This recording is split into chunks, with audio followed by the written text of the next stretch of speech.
Good evening. My name is Pegah Rahgozar, and I'm an immigration attorney here in Houston, Texas. This live video is regarding today's DACA announcement made by Attorney General Sessions and the memo rescinding the DACA effective today. A little background on DACA. DACA, otherwise known as Deferred Action for Childhood Arrivals, is a kind of administrative relief from deportation that was implemented as an executive order under the Obama administration. And although many referred to it as the DREAM Act, it was actually never passed. And the purpose of it was to protect eligible immigrant youth who came to the United States when they were children from deportation. And those who were eligible were children who came to the U.S. before the age of 16, who had to meet certain criteria to be eligible, such as proof of graduating from high school or obtaining a GED in the U.S., or being honorably discharged by the U.S. military. And of course, in addition to that, they had to show that they didn't have a conviction for a felony or a significant misdemeanor. DACA gave young undocumented immigrants only two things: one, protection from deportation, and two, a work permit.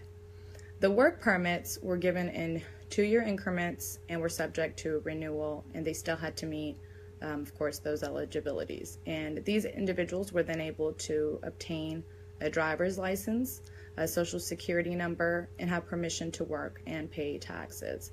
They aren't eligible to receive any government benefits or financial aid, despite what some may think. There was always a misconception, of course, that it led to obtaining a green card or was a direct path to U.S. citizenship. And in actuality, many of these individuals wouldn't even qualify for getting a green card unless they met certain additional criteria. And of course, there's no direct path to U.S. citizenship. So what does this new memo and decision to end DACA mean exactly? The Trump administration is rescinding Obama's memo on DACA, giving 6 months for Homeland Security to wind down the program. We're of course hopeful that Congress can step up during this time and take action, which they should have a long time ago. But right now, the lives of over 800,000 young DACA adults are at stake and who are subject to deportation. What this new memo states is that 6 things. 1, if you applied for initial DACA or to renew DACA on or before today, September 5th, 2017, the date of this memo, your application for DACA and for your work permit will be adjudicated, and of course on a case-by-case basis. Number 2, no new initial DACA applications will be accepted starting tomorrow. So those who are going to file effectively tomorrow, those they're not going to accept as initial DACA applications. Number 3, if you hold DACA employment authorization card as of today, it's still valid until the end of the expiration date on your work permit card. Number 4, if you already approved for DACA and your current employment authorization expires between now and March 5th, 2018, you're permitted to file for renewal through October 5th, 2017, which gives you 1 month to file for those extensions, for those renewals. Number 5, your current DACA and work permit will not be terminated or revoked based on the rescission of the DACA memo today, unless of course you obtain some sort of criminal conviction, for instance, who then disqualifies you. Number 6, if you have advanced parole or travel permission, those will generally be honored. But of course, it's up to the government, for instance, Customs and Border Protection, who has the authority to revoke or terminate those as well. If you know anyone who's outside the country right now, I highly advise that you inform them to come back to the U.S. immediately.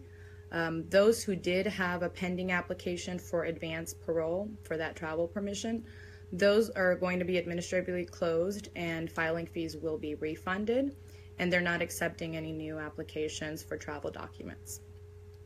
That sums up what DACA is and how Trump has decided to end this program. For the rest of us, it's in our hands as a community to call our representatives and tell them that it's now more than ever important to pass legislation to protect these DACA individuals from being deported. Many of these individuals, they came to the U.S. at a very young age through no choice of their own, and sending them back to their country of origin and deporting them would basically be very inhumane. Many of these individuals have never been back to their country of origin, nor speak the language, and some don't even have family to return to should they be deported. So please share this video, let the community know what's going on, and do something to help stop the deportation of these young adults. You guys can post your questions under this video and we'll respond to those posts. For those that are under DACA, please do seek an immigration attorney's advice and see what options you're eligible for to stay here legally. Our office does handle these types of immigration cases, and you can reach us at 832-3636. Once again, 832-792-3636 to schedule a consultation to discuss your case on a one-on-one basis. That's it for this evening. I hope you guys have a wonderful evening, and I wish the best of luck to our DACA individuals. Hopefully our representatives can help pass legislation to stop the deportation of these individuals who do deserve to be here, who are hardworking individuals, who are educated here, who are paying taxes, and really have no criminal records for the most part. Otherwise, they wouldn't be eligible to receive DACA in the first place. That's it for tonight. Have a wonderful evening. Take care.